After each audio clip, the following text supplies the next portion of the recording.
From UFOs to ghost and psychic powers, history is riddled with unexplained events. You can turn back now and learn the stuff they don't want you to know.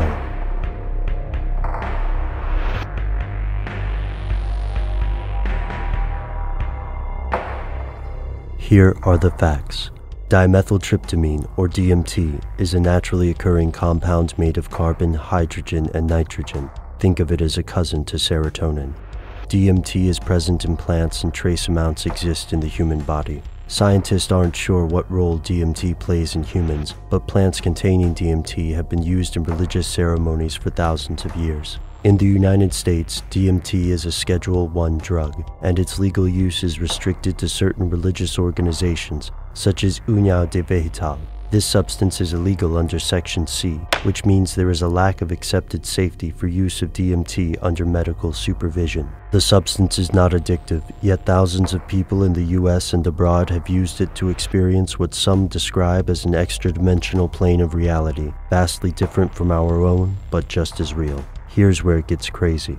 According to some researchers, these users may be at least partially correct. It seems that DMT users may have eerily similar hallucinations. In The Spirit Molecule, Dr. Rick Strassman, a professor of psychiatry at the University of New Mexico, notes that many of the 60 volunteers he exposed to DMT reported experiencing an interaction with some other intelligence, an alien presence that communicated with them during their hallucinations. According to Graham Hancock, author of Supernatural, these presences are real and are able to assist human beings. As evidence, Hancock points to the success of ayahuasca clinics, which expose drug addicts to the traditional ayahuasca rituals of the Amazon. After 5 sessions with the drug, Hancock claims more than half of the addicts in the clinic break their addiction completely. Hancock also believes that this drug use and contact with these creatures dates back tens of thousands of years, and that the cave paintings sketched in places like Chauvet, France, are evidence of interaction with these beings. It seems far-fetched. The idea that a psychoactive substance could trigger some sort of extrasensory contact with non-human intelligence is a lot to swallow,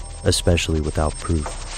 While conspiracy theorists and researchers like Hancock argue that the proof is all around the world in ancient religious symbols, the mainstream considers this wishful interpretation rather than objective fact. Professor Strassman is attempting to find the biological explanations for the effects of DMT, and he believes the answer may lie in the pineal gland. Strassman theorizes that the pineal gland may be the source of human DMT production. He also notes the great symbolic significance ancient religious art seems to place on the so-called third eye, which he interprets as the pineal gland. During his experiments, he noted that the common hallucinations of his patients paralleled near-death experiences. When he gave patients a high dose of DMT, the compound seemed to induce the mental state found in encounters with aliens and religious experiences. Strassman is continuing his research today, exploring the connection between these states of consciousness and the historical accounts of prophecy.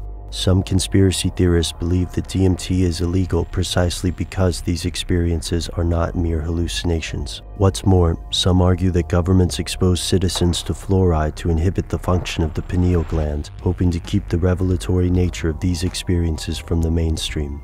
Yet it's difficult to believe that a vast government conspiracy this strange could exist without solid proof. And the current scientific research seems to produce more questions. Why does DMT occur naturally in the human body? Why do high amounts of DMT cause users to experience such similar lucid hallucinations? Is DMT just a powerful hallucinogenic substance or something else? Something that ancient civilizations have used for centuries and modern science has only begun to rediscover.